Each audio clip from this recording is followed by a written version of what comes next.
Geosymbols, of which I also frequently call pyramids, are a very common thing to find in Disgaea, especially the item world.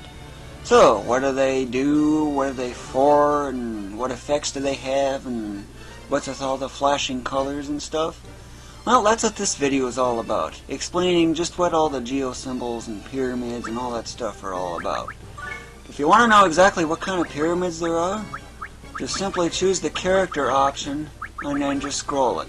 Notice at the top corner, at the very top there, where it says Invincibility. Yeah, that says Invincibility. There's no I, there's a missing I in there. So, what do these all do? Well, I'll explain. That's what this video is all about. First, there are up to 6 different colors of pyramids, and 6 different colors of geopanels. Geopanels are these colored spots here. Geosymbols are these pyramid-shaped objects that are all over the place, especially in the item world. They're very common.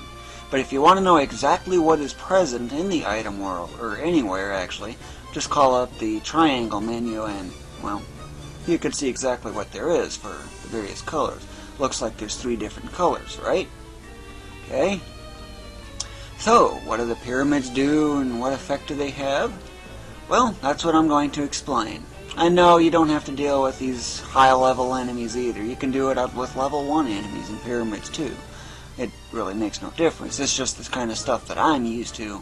After all, the Super Robo Suit's really up there a lot for a rank. But either way, now, this is basically a magenta-colored pyramid, right? And it's on blue. Notice on that top left corner, those are the various effects that the geosymbols actually are having on that color. It has nothing to do with the color of the pyramid. It's what color the pyramid is on. It does take some time to get used to, and actually took me 30 gameplay hours to finally actually get used to it and figure out how it all works and stuff. But, as you can probably tell, like this one's ally damage 20%. It's on blue, so every single one of these panels that's colored blue will deal damage 20% to all allies. It will not affect enemies though, however. Unfortunately.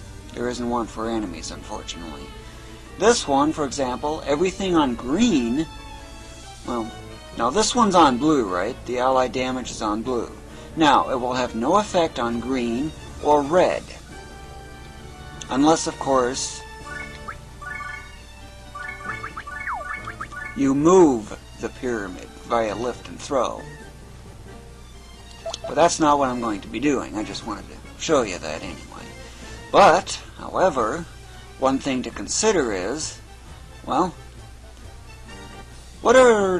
how do you control the effects and stuff? Well, that's what the lift and throw are for. That's how you change the effects around and stuff. But, however, bow user, yikes. What I want to do is I want to explain to you exactly what all the various pyramids and stuff do. That'll be the first few segments of this video. I'll demonstrate what the various effects and such have. And I've got a huge variety here. I can pretty much cover almost everything here. Although this isn't all the pyramids. There is probably something like 15 or so different varieties. I'm not exactly sure because I haven't bothered to count. But I've already explained what this one does. Warp, what that one does is, well, it's not on any geopanel, so that means it's not going to take any effect at all. Notice how there's no warp on there at all. Well, what it does is, let's say I move this onto red. Okay, so that means whenever I end the turn and the enemies do their things and whatever, that means anything that will be on a red panel, like this, will actually be randomly teleported to any other red panel in the area. It's very randomized. Sometimes it's quite useful, especially if you were trying to clear out the floor as best as you can. Keep in mind there's no penalties for skipping at all. However, you do need to get certain enemies to make the most out of almost any item. But either way, that's basically what warp does. Okay, attacks +1. This one is actually especially very useful when combined with this one. Now, of course, I'll explain that a little later. But first, I want to get rid of this threatening bow user. Defense Plus. What does that do? Well, what it does is, notice his defense. Yeah, of course, it's really ridiculous up there a lot. But then again, you really don't have to... You can have a defense of 1 and still be working with pyramids and stuff. But either way, it makes no difference. But what it does is it raises your defense by 50%. So basically, picture that number, multiply it by 1.5, and that's what his defense will essentially be. That defense is so high as it is that even facing enemies like this, for example, it takes a +6 combo before they even do any damage. That's how extreme it is. But I have to get rid of these bow users. They're always priority 1.